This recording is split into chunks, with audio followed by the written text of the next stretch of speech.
Hi everyone, so I have a haul from Kokorosa.com. They reached out to me and asked if I would do another collaboration with them, and I agreed. So I'm going to share with you guys what I picked out. I'm really excited because it's all Halloween. You guys know how much I love Halloween. So I do have a 25% coupon code with them, and it is L29817, and I'll leave that linked down below in the description box for you guys, and we'll also leave a link to all of these products down below as well. So let me show you guys what I picked out. I got this beautiful spider web, and it has a spider up here. So I'm thinking that this would be a really pretty card. And you can also make this into a shaker. There's this bow that I am dying to put together. Let me open it and show you guys. So here is the bow. This is like a drippy part that you can layer on top.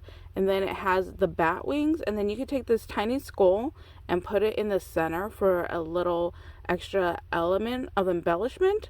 So this is going to be really cute. I cannot wait to put that one together and share with you guys. I really liked this set because it basically had all the essentials you need for your Halloween crafting. So we have our black cat right here. You have a crow. You have your bat. And of course your essential spider right here. And I like the fact that this spider is different than this spider. So you have this really thin long spider, and over here you have me, a short little chunky spider. So you can definitely mix and match these just on this one spider web. You can even use both of them, put one over here on this end and one over here, and just kind of add. That's what I love about dies, is to mix and match them. You could also throw a bat in here. That would be really nice. So yes, I thought this was an essential piece to have for Halloween crafting. This one I think is adorable if you are doing a Halloween party, if you know somebody who has a birthday in October. This is so cute. It has the little balloons already. So here are the little jack-o'-lantern looking balloons. There are the strings right here. There's the little ghosty, and then over here there's just a little pumpkin. Again, just another essential piece to have, a ghost and a pumpkin. So you could definitely mix these with these over here. You could throw this little pumpkin up in the spider web, like maybe the spiders caught that little pumpkin. That would be really cute. So yes, I was obsessed with these little balloons right there. This one, again, is another just staples of pieces for Halloween crafting. The only thing I wish it had was a tombstone. Wouldn't that have been great if it had a tombstone? I think that's the only piece that it is missing.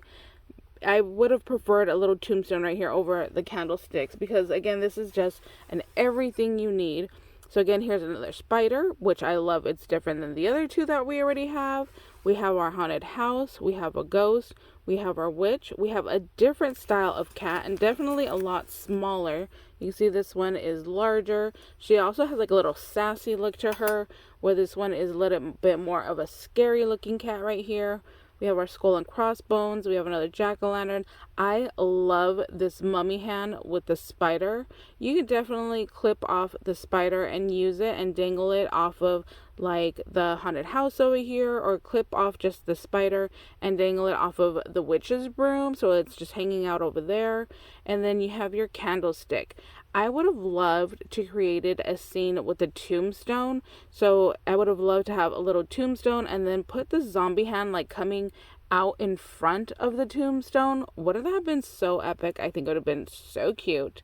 So yes, I just feel like this is just another essential of everything you need for your Halloween, especially if you're doing Halloween ATC cards or Halloween twinsies. These are going to be perfect for that because they are a lot smaller pieces that are going to be easier to go ahead and layer. And then we have this one that says Halloween. I'm going to open it and show you my favorite part and why I chose to pick this little Halloween piece. Was right here. The O is a little skull. How cute is that? So we have Halloween right here. Now on this piece, each letter does cut out. It is not one solid piece, but I like that the letters were drippy down here. I thought that was really cute.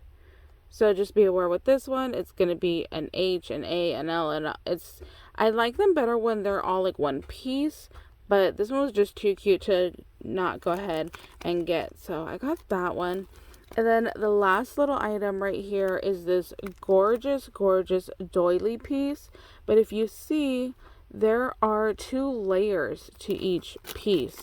So you can go ahead and turn this into a shaker element if you wanted, because you do have the layering piece. So you have this doily with the inside and its stitches right here, and then there is the outer circle right here. Like I've said before in a previous video, I just cannot get enough different size circle dies, and this is a great way to build up that stash as well. So these doilies are going to be gorgeous. You can definitely cut out this larger one or even the smaller one depending on how big your bag is, and then you just fold it in half and then go ahead and use this as a bag topper. You can do the same thing with this one. Just cut out this outer ring right here of the doily and use it as a bag topper. You can definitely take these and just use it as a whole little embellishment piece. This is probably about 4 inches tall, so you could definitely create a scene in here if you took this outer doily. Let's just go ahead and pull this one apart.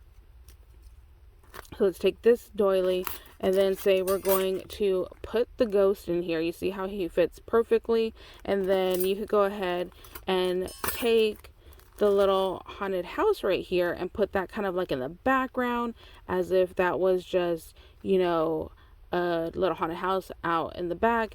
And then down over here you could definitely put up this little zombie hand and create a whole little scene, or take this little pumpkin right here and put him down here instead of the zombie hand, and then cut out a couple of these smaller bats and then put them floating up here kind of out where the little haunted house is. So yes, you could definitely use this for a little layering piece. Now I did have somebody ask me about cutting my dies apart. So you saw with this one, I just went ahead and I twisted it, but then it has these little pieces still in there. Now when you die cut it, you are going to get a little mark right there if you do not remove them. So one way you could do is just go ahead and take some flat pliers and try to go ahead and peel them off, but this one I think is going to be too small, that's not going to work. So I think I'm going to need to try to get in there with my cutters. Yeah, that's the small piece. So if you have just some wire cutters, and just go ahead on the sides right there and just snip it off, and then do the same thing on the other side. So you can see there is the little knob. You are going to get a little mark if you were to die cut that, so just go ahead and lay it flat and then snip that off as well, and then now you just have that flat little edge. So that's one way to do it, is just to go ahead and take your little cutters. Another way is again to use your little flat nose pliers.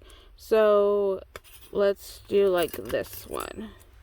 So right here you can see, you know, there's a long piece right there, so I could just go ahead and hold this with my pliers and then just wiggle it off. So you see it just popped right off, and then there is that little metal piece right there. I know some people like keeping their dies intact like this, so they'll just cut a small piece of paper and then, you know, just leave like this, and then just die cut the cat, and then, you know, just leave it as one piece. You go ahead and take another little piece right here and just die cut the little bat. But for this one, you can just put a whole sheet of paper over it and just run it through, because I would probably use black.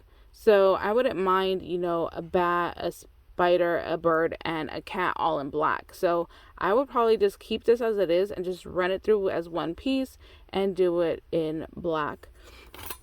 For these other pieces, you could do the same thing. You just cut out a little piece of paper and just die cut each little element that you need and keep it solid. I personally like cutting them apart. I just find it easier because I'll like take all of these dies and then I'll get a black piece of paper, fit it to my die cutting machine, and then I'll take all the pieces, you know, that I want to do in black and run all of those through together. Then I'll find what pieces I want to do, say in white, and I'll take all of those pieces and run it through together. So like I do like the ghosts, the skulls, you know, the skull there, and run those through in white.